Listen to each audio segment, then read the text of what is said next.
Good afternoon everybody. Today we are going to complete our English workshop of the second lesson, The Night I Met Einstein. So students, open your textbook and write the answers in your textbook. The first one is complete the following sentences. The first is the narrator was not happy about the concert because he did not understand classical music. Write down the answer. First one, he did not understand the classical music. Second, when the narrator turned to look at his neighbor, answer लिहा त्याचं, he saw a very famous face with a shock of white hair and a pipe. I again repeat the answer. He saw a very famous face with a shock of white hair and a pipe. C. Einstein was surprised to hear that the narrator had never heard of Bach. तिसरं बघा, directly answer सांगितलंय मी. Einstein was surprised to hear that the narrator had never heard of Bach. D. The narrator's memory has an image of Einstein as, उत्तर लिहा, a small man with a shock of untidy hair and a pipe in his mouth with unusually warm eyes.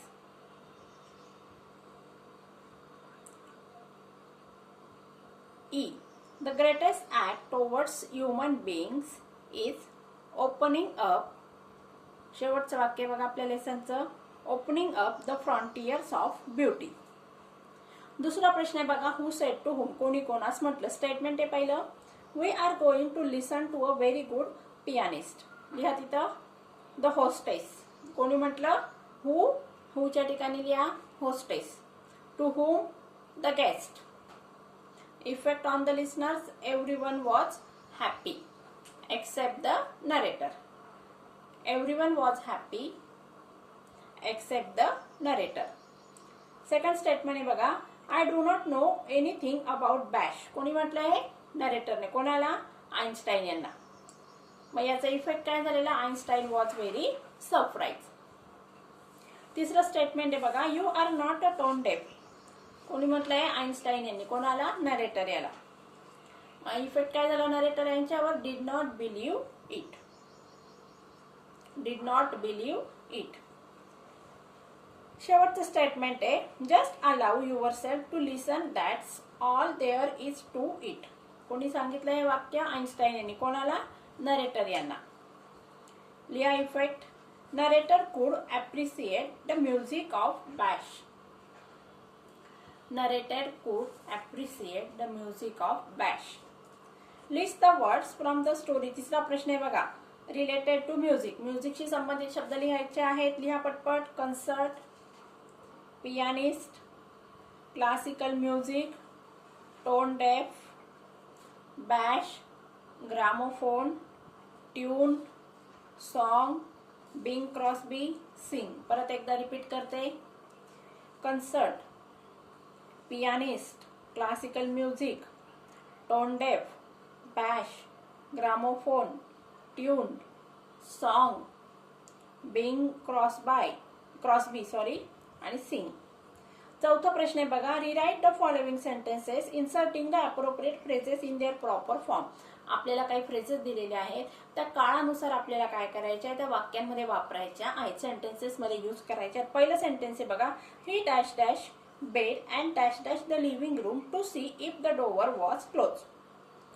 या ठिकाणी लिहायचे, ही get out दिले बघा, तर या ठिकाणी वॉज वापरलेले म्हणून आपल्याला काय करावं लागणार आहे, पास्ट टेन्सचा वापर करावा लागणार आहे. मग कसं होणार बघा, he got out of the bed. आता पुढे पण काय होणार, simple past tense, and came down to the living room to see if the door was close. Second statement आहे बघा, to enjoy the music and relax, he dash dash the music and dash dash the lights. Music काय केलं असेल, turn on, आणि lights काय केले असतील, turn off. Turn on म्हणजे काय, सुरू करणे. टर्न ऑफ म्हणजे काय, बंद करणे. तिथं उत्तर काय येणार बघा, ही टर्न ऑन, ईडी लावायचे आहे त्याला. He turn on the music and turn off the lights. तिसरं वाक्य बघा, Smita dash dash to her desire and dash dash her favourite toys to the poor it. Smita gave in, तिथं काय लिहायचंय, टू गिव्ह इन आहे बघा. मग आपण त्याचं पास्ट टेन्स वापरलेलं आहे. Gave in to her desires and gave off, OFF. D statement आहे बघा, you should dash dash mathematics so that you can dash dash the problem. You should work on, काय लिहायचंय त्या ठिकाणी, work on mathematics so that you can work out the problems. आता पाचवा प्रश्न आहे बघा, give 2 points of difference between. आता या ठिकाणी ज्याप्रमाणे तुम्ही सायन्समध्ये फरक स्पष्ट करा लिहित असता त्याप्रमाणे आपल्याला या ठिकाणी 2 वाक्य शब्द दिलेले आहेत. एक आहे इन्स्ट्रुमेंटल म्युझिक आणि दुसरा आहे व्होकल म्युझिक. या 2 वाद्यांमधलं काय करायचं, आपल्याला फरक लिहायचा आहे. आता इन्स्ट्रुमेंटल म्युझिक म्हणजे काय, इन्स्ट्रुमेंट म्हणजे इन्स्ट्रुमेंटच्या साहाय्याने वाजवलं जाणारं संगीत. आणि व्होकल म्युझिक म्हणजे काय, मग ज्याला व्होकल म्हणजे काय, शब्दांच्याद्वारे.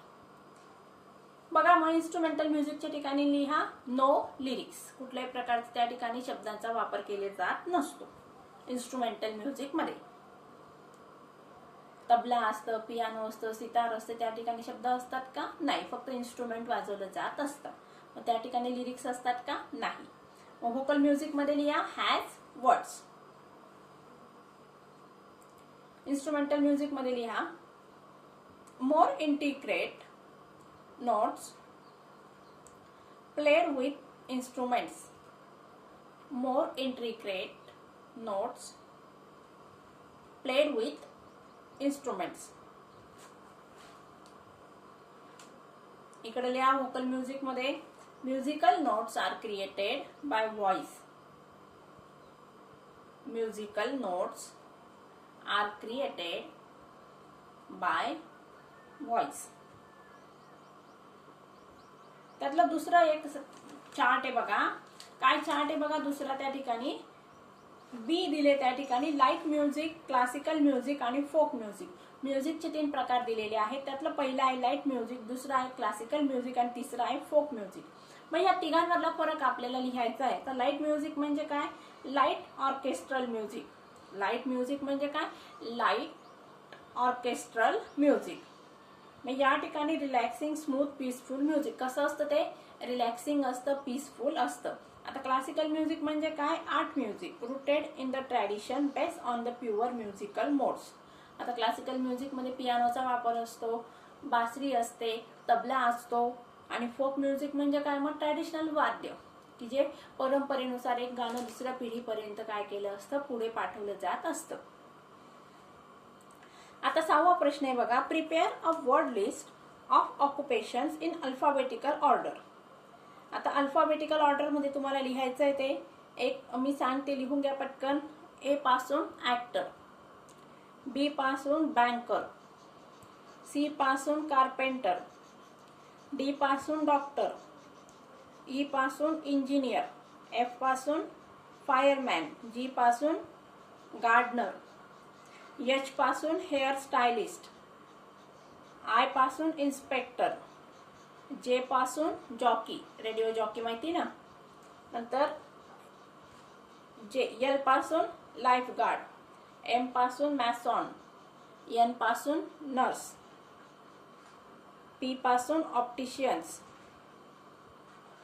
आता ओ पासून ऑप्टिशियन, पी पासून फार्मासिस्ट, आर पासून रिसेप्शनिस्ट, एस पासून सायंटिस्ट आणि टी पासून टीचर.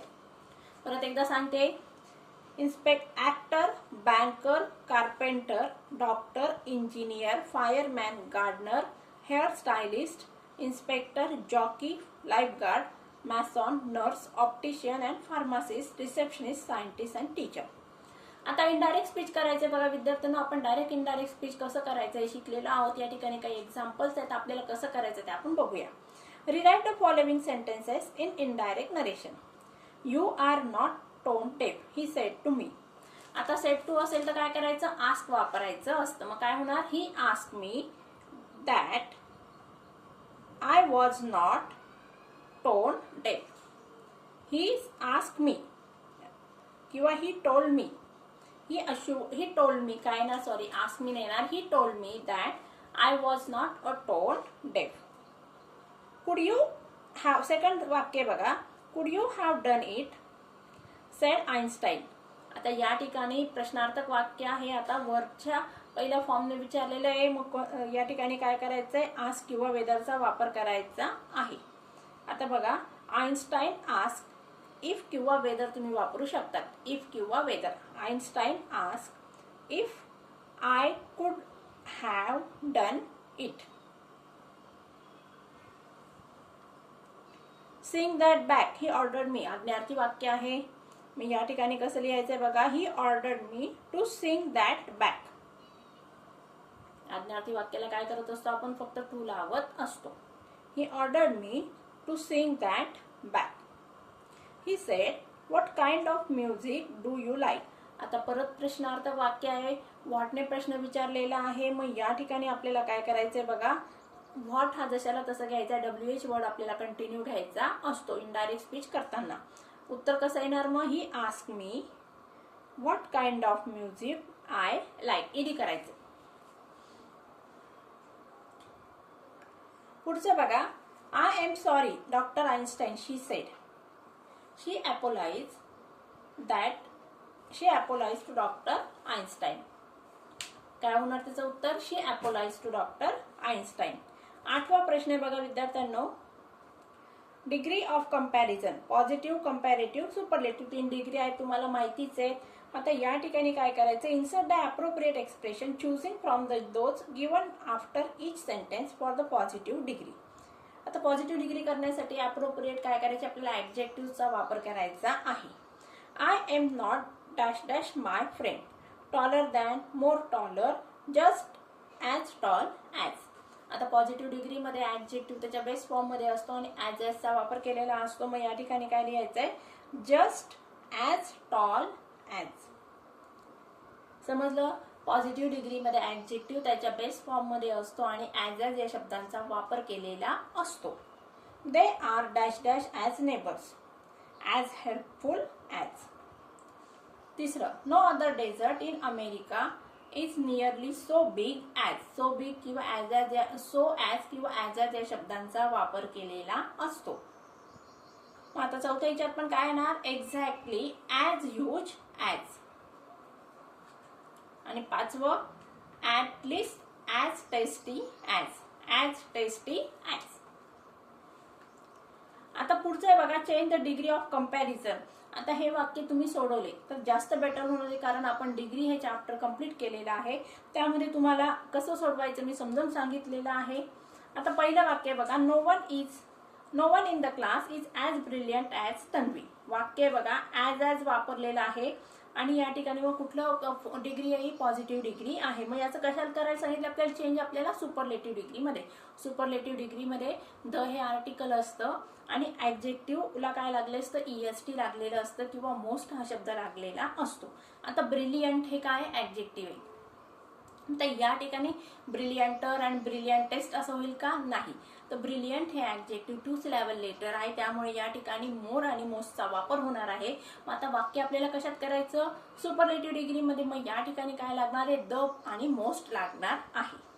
मग आता शेवटचा पार्ट कसा घ्यायचा आपल्याला. सुरुवातीला घ्यायचा. ॲज हे काढून टाकायचं. तन्वी इज. बघा उत्तर कसं होणार आहे. Tanvi is the most brilliant student in the class. वाक्य बघा. No one in the class is as brilliant as Tanvi. मग उत्तर कसं होणार. Tanvi is most brilliant student in the class. A diamond is one of the most precious of all the stone. One of the चं construction आहे. Most आलेला आहे. One of the पण हे म्हणजे वाक्य कुठल्या डिग्रीचं आहे. सुपरलेटिव्ह डिग्रीचं आहे. मग हे कशात करायचं आपल्याला कन्वर्ट. कंपॅरेटिव्ह डिग्रीमध्ये. कंपॅरेटिव्ह डिग्रीमध्ये काय असतं. कंपॅरिझन असते. कशामध्ये. 2 ऑब्जेक्टमध्ये. आता या ठिकाणी वन ऑफ द हे स्ट्रक्चर आहे म्हणून दॅन मेनी अदर हे शब्द वापरले जाणार आहेत. लिहा मग. Diamond is more precious than many other stones. उत्तर काय येणार. Diamond is more precious than many other stones. तिसरं वाक्य बघा, her hand writing is better than that of her sister. आता बेटर दॅन म्हणजे कंपॅरेटिव्ह डिग्री आहे, दॅन आहे, गुड, बेटर, बेस्ट. म्हणून हे वाक्य कुठल्या डिग्रीचं आहे? कंपॅरेटिव्ह डिग्रीचं. त्याचं आपल्याला कशात करायचं? पॉझिटिव्ह करायचं. पॉझिटिव्ह डिग्री म्हणजे काय करायचं असतं? ऍडजेक्टिव्ह त्याच्या बेस्ट फॉर्म मध्ये ॲज एस किंवा सो ॲज ही कन्स्ट्रक्शन असतं आणि मध्ये ऍडजेक्टिव्ह लावायचं असतं. मग आता हर सिस्टर जे सुरुवातीचा भाग तो कुठे येणार? स्टार्टिंगला येणार. Her sister's hand writing is not as good as that of her. उत्तर काय येणार बघा? Her sister's hand writing is not as good as that of her. चौथं वाक्य बघा, Jupiter is the largest of all the planets. Largest EST आहे, the आहे, superlative डिग्रीचं वाक्य आहे. ते आपल्याला कशात कन्वर्ट करायचं आहे? कंपॅरेटिव्ह मध्ये. मधली हा आता ER लागणार आणि दॅन हे कन्स्ट्रक्शन होणार आहे. मग बघा उत्तर कसं येणार? Jupiter is larger than all other planets. पाचवं वाक्य बघा, he is not the greatest of all the leaders. Greatest EST लागलेला आहे, द आहे, सुपरलेटिव्ह डिग्रीचं वाक्य आहे. कन्वर्ट कशात करायचं आहे? पॉझिटिव्ह डिग्रीमध्ये. पॉझिटिव्ह डिग्रीमध्ये ॲज एज वापरायचं. ऍडजेक्टिव्ह त्याच्या बेस्ट फॉर्ममध्ये. वाक्यामध्ये कुठला ऍडजेक्टिव्ह आलेला आहे? ग्रेटेस्ट. EST लागलेला आहे. आता पॉझिटिव्ह डिग्री करायची म्हणजे EST निघून जाणार. बेस्ट फॉर्म म्हणजे काय येणार? मग ग्रेट. Great, greater, greatest. उत्तर कसं येणार बघा मग? There are other leaders just as great as him. There are other leaders just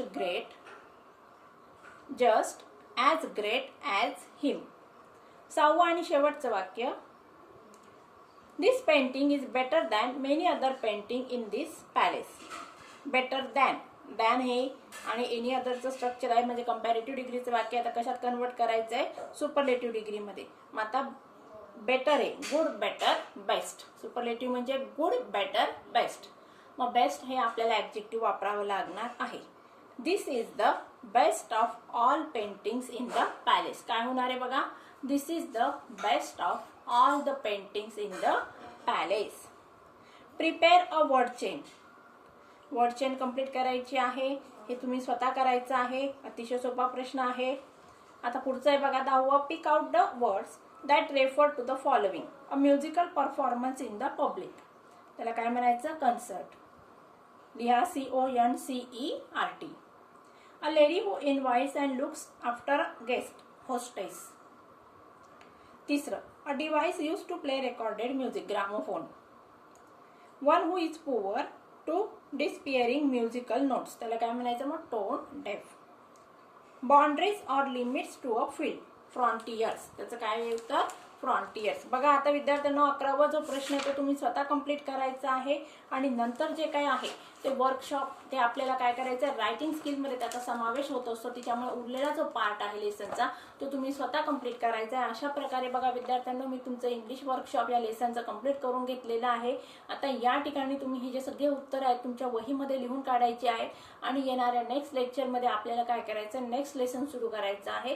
तत्पूर्वी तुम्ही या सगळ्या नोट्स कंप्लीट करायच्या आणि लेसन रीड करून ठेवायचं की जेणेकरून तुम्हाला लेसन समजायला सोपं जाईल. So friends, take care and good bye.